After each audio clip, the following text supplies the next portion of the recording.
All right, good morning, good afternoon, and good evening to all of you boys and girls listening wherever you're at during this fabulous holiday season. We really want you to enjoy this new Christmas story, The Scientists and Inventors Geek and Genius Kids Club Rescue the Christmas Reindeer. I am Randall Scandal, your audio engineer, and I don't usually get to do this, but I wanted to personally thank everyone, be it boy, girl, kid, adult, anyone who's been listening and enjoying the STEAM podcasts and continuing their pursuit of knowledge and science to help better the world we live in. Together, we will make a world that's been more beautiful than anything that we've ever known. Also, I want to send a shout out thank you to Joe, Ryan, Pierce, our narrator, Catherine, Randall Scandal, myself. Not gonna lie, that was kind of weird. And a huge shout out to Chrissy and Jill. So without further ado, we have the Scientists and Inventors Geek and Genius Kids Club Rescue the Christmas Reindeer, narrated by Catherine. Last evening, my 11-year-old daughter and I were in the garage pulling boxes off shelves and dragging them through the house into the living room. I knew she really wanted to moan and groan, complaining how heavy they were, but my youngest child didn't want to hear once again what I've been saying ever since the first time she fell off a bicycle. The only place in my house you're going to find the word sympathy is in the dictionary. But I said it anyway. She in turn only curled her lips, rolled her eyes upward, scrunched her little nose, and quietly whimpered. She makes me laugh. I regretfully admit to myself that I lack the talent to even cause her to chuckle. That's her father's job. She thinks he's hysterical. But she does admit that every year I make a tremendously fun, colorful, jubilant, festive Christmas in our house. So, after about 45 minutes of loading boxes of Christmas decorations, cards, wrapping paper, and ribbons, photographs, recipe magazines, all around our living room, both of us felt the need to plop down on the sofa. Lo and behold, I found taped to one of the boxes a large brown manila envelope. On it was written, "The Scientists and Inventors Geek and Genius Kids Club Rescue the Christmas Reindeer." I immediately recognized my elementary school handwriting, or should I say scribbling. My daughter saw the smile suddenly appear on my face, and she asked what was in the envelope. When I was 11 years old, like you are now, she interrupted me with, "I know how old I am, Mom." And I sighed loudly. "Oh, well," I continued. I was in a school science club. All of us in the club wanted to grow up to be scientists and inventors, but I also wanted to be a novelist, write stories about science. In this envelope was a Christmas story I wrote. I can't believe I saved it all these years. Sighing louder than a few moments ago, my daughter said, "Oh, Mom, when it comes to Christmas, you save everything. Just look around the living room." I opened the envelope and pulled out the white notebook paper. I made myself smile. Feeling nostalgic always seems to make me smile. "Read it, Mom," my curious daughter said. Or perhaps she was just being polite. Then again, maybe she thought as long as we're sitting down and I'm reading it to her, then the longer she gets to wait until I shout, "Let's go to bed," and in the morning we can get to work turning the house into Santa's North Pole workshop. So I began to read the Christmas story I wrote when I was in 6th grade and a student in my elementary school's Scientists and Inventors Geek and Genius Kids Club. Well, our little town was all decorated with the most dazzling, sparkling, shining, colorful lights hanging down on the Christmas trees lining the streets. Green and red. Oh, I just love those colors. Strange how holidays have their own colors. Thanksgiving is like orange and yellow and brown, isn't it? Well, I developed a fascination with colors about 3 years ago. My grandpa, who owns a pharmacy store, gave me a chemistry set filled with tubes of red, brown, green, yellow, white liquids as a Christmas present. That's when yellow became my favorite color. Probably because I'm a blonde. Well, except during Christmas, then red and green become my favorite colors. Well, and I have to say something. You may hear me say well a lot because it's one of my favorite words.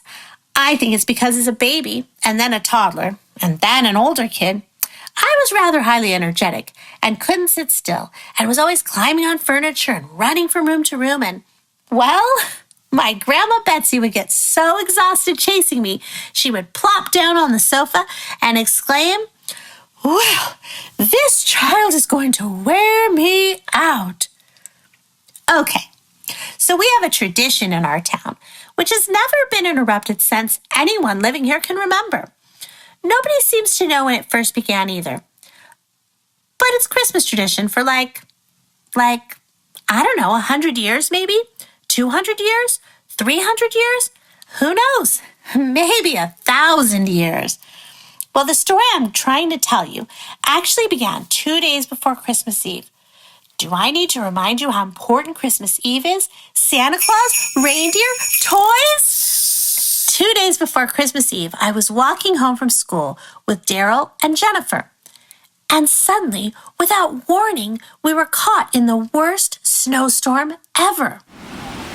We could barely see in front of us or to the side of us, but we could hear galloping horse hooves. They were zooming past us, and there was Mr. Coburn, the owner of the Healthy Horse Riding Ranch. In the spring, summer, and autumn, us kids, and some adults too, enjoy going to his ranch and ride his horses. But in the winter, he hitches his horses to Christmas-decorated sleighs, and we go for fun sleigh rides all over his ranch. Well, we were shocked when we were caught in a snowstorm, and then even more shocked when he drove past us in a sleigh and was shouting to his horse, "Gypsy Dipsy, giddy up, go, go!" Though our faces were covered with snow, Daryl, Jennifer, and I looked at one another in astonishment. None of us wanted to open our mouths and have snow fall onto our tongues and down our throats. So we didn't yell into the blistering wind, but we each knew what the others were thinking. What is making Mr. Colburn act like that? It's like he's scared of something. Even though the wind was blowing so wildly, I could still hear the echoing of Gypsy Dipsy's hooves stomping over the crystal icy road. And I could see, barely, but I could see the Christmas-decorated sleigh was slipping and sliding, bouncing up and down. Snow was flying everywhere. Gigantic snowflakes were twirling from every direction, north, south, east, and west. My nose was frozen. I was afraid if I opened my mouth, my tongue would turn into pink ice. I needed to get home, but I was afraid of running and slipping and sliding and falling. Instead of going to our respective homes, we were afraid of being lost in the snowstorm. We rushed into the Lovem sugarless and gluten-free bakery. It's one of the 2 most popular shops on Masterpiece Street. The Lovem Bakery is a bright orange and yellow building with a roof made of splendid green bricks. At the delicious-smelling bakery, whenever the front door opens, customers can hear the joyful voice of the town's much-loved baker, Chef Morrison, shouting, pot a cake, baker's man, bake me a cake as fast as you can. Orange peel, cinnamon, nutmeg, fresh cranberries and lemon cream, puddings, pies, sweets in the Lovem Bakery, all gluten-free and baked with no sugar. Buy your daily treats and have a celebration each day. Well, I tell you, it sure is a great place for everyone to enjoy the delicious taste of healthy sweets. And just as a side note, I'm a diabetic, and I can't eat much sugar. Actually, my diabetes is what made me become fascinated with chemistry, because I use insulin to control my blood sugar. And yep, insulin was invented by a medical scientist. She's actually my inspiration, and I hope to grow up just like her. She's a woman scientist named Dorothy Hodgkin, who was a chemist and was able to identify the hormone insulin, which she considered her greatest discovery. If you take vitamin B12, she identified the structure of that too. Well, When Daryl, Jennifer, and I stepped inside the healthy Lovin' Bakery, Chef Morrison gave each of us shivering sixth graders a cup of sugar-free hot chocolate. I mentioned after my lips warmed up and stopped trembling that we'd seen Mr. Coburn and his horse and sleigh rushing past us.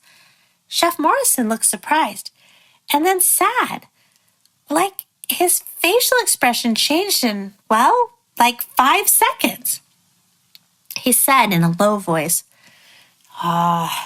you three were in school and didn't hear the announcement on the radio or television or social media. Daryl replied, we stayed to attend our Scientists and Inventors Geek and Genius Kids Club meeting. Daryl is fascinated by inventors, technicians, and engineers who are men and women pretty much forgotten in history, who are responsible for us having television, radio, internet, and cell phones.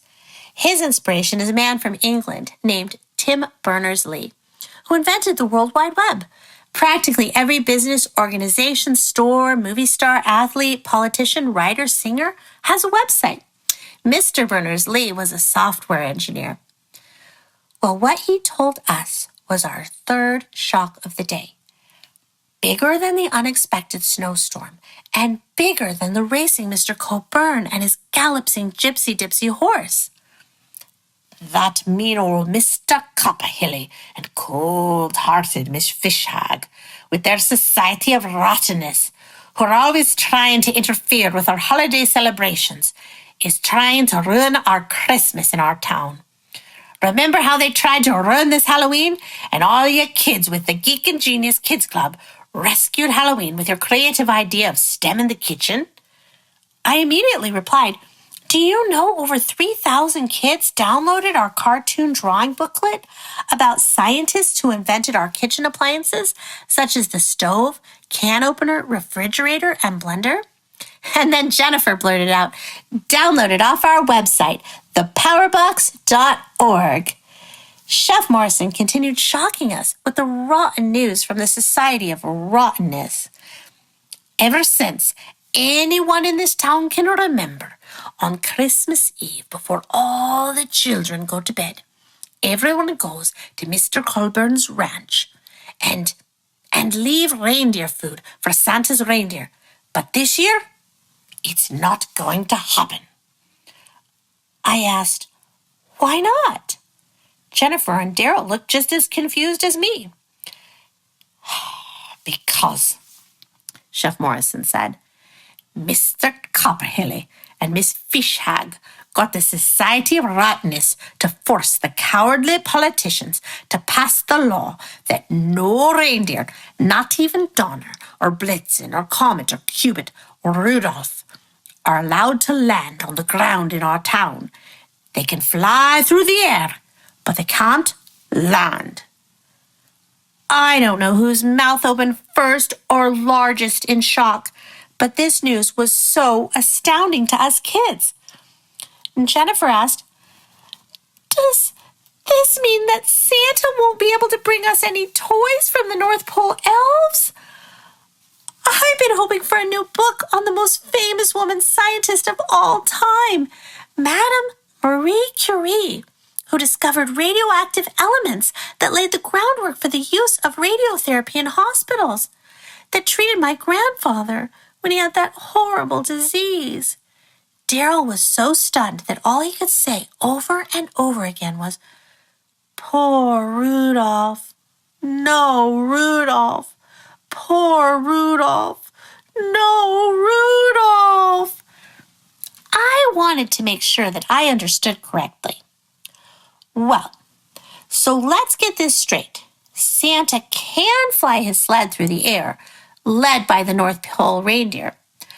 But he can't land the sled filled with toys because the Society of Rottenness in our town has passed a law that reindeer are forbidden to land? Chef Morrison nodded his head up and down. I looked out the window and saw that it had stopped snowing. I think that this is a Christmas reindeer emergency. Let's go to our homes, use our cell phones to call our friends in the Geek and Genius Kids Science Club and see if we can put our creative and scientific minds together and come up with another rescue plan. And of course, that's just what we did. And after a series of group texts and phone calls, we came up with a fantastic idea. Wild idea, crazy idea, hopeful idea. Each of us geeky genius potential scientists and inventors had our parents drive us to the town's college. Thankfully, our moms and dads recognize that because their kids are creative thinkers, they are supportive of our ideas, even if they sound a little crazy. In the university auditorium, standing on the stage in front of a very large photo of the moon, was a very handsome scientist named Dr. Friendon, who looked like the famous 18th century Dr. Benjamin Franklin, the man who invented lightning. Well, he didn't actually invent it. He discovered electricity when struck by a lightning bolt while flying a kite. I'll bet $1 million that lightning bolt did not tickle. Next to him, sitting on a table, was a moon cat, formerly known as a Canadian hairless cat. His name was Moon Beamister. Sitting in the medical school's theater were 3 potential veterinarians, 2 men and 1 woman. Moon Beamister was breathing heavily. He was panting and his nose was twitching. His lips were curling. "Ladies and gentlemen," Dr. Friendman announced, "I am here on behalf of Team Astrophysicists. We have been conducting secret activities on the moon. We have discovered that there are mice on the moon." Everyone in the university theater auditorium gasped in shock. "We will be announcing tomorrow in a press conference that for the past 5 years we have been sending robotic cats to the moon for the purpose of helping us to capture the mice, to study them." Moon mice. Fascinating. We couldn't send live cats there. We created robotic cats. The public, we are confident, is going to be stunned, just as all of you appear to be, by the looks of your open mouths and wide eyes. We have constructed many robotic cats to resemble the breed known as moon cats, otherwise known as Sphinx cats, and Canadian hairless cat. Moon Beamister arched his back and purred loudly. Meow. It was then us kids looked at each other and recognized that we were each thinking the same thing, that our fantastic idea was hopeful and not crazy. The cat sitting on the table on the stage was a robot. It looked so real. No one sitting or standing in the auditorium could mutter or mumble because of the intensity of being flabbergasted. The next day, as Christmas Eve was soon approaching, we students stayed after school again. But we skipped the usual discussions. Instead, we waited for our parents to deliver the items we needed: the iron, hammers, nails and screws, wires, batteries, paints, glues, wood, the items we needed to bring our fantastic idea into action. Sitting in the gym, our principal, Mrs. Buggenstein, knew what we were planning. She was so excited, but we asked her to keep it a secret, not to even tell the teachers. We didn't want any word to get back to Mr. Copperhilly and Miss Fishhag, as we knew that they were in meeting with their other mean-hearted members of the Society of Rottenness. As we hurriedly proceeded with our work, we kept up the high energy we needed to stay positive and did not let fear or doubt creep into our brilliant minds.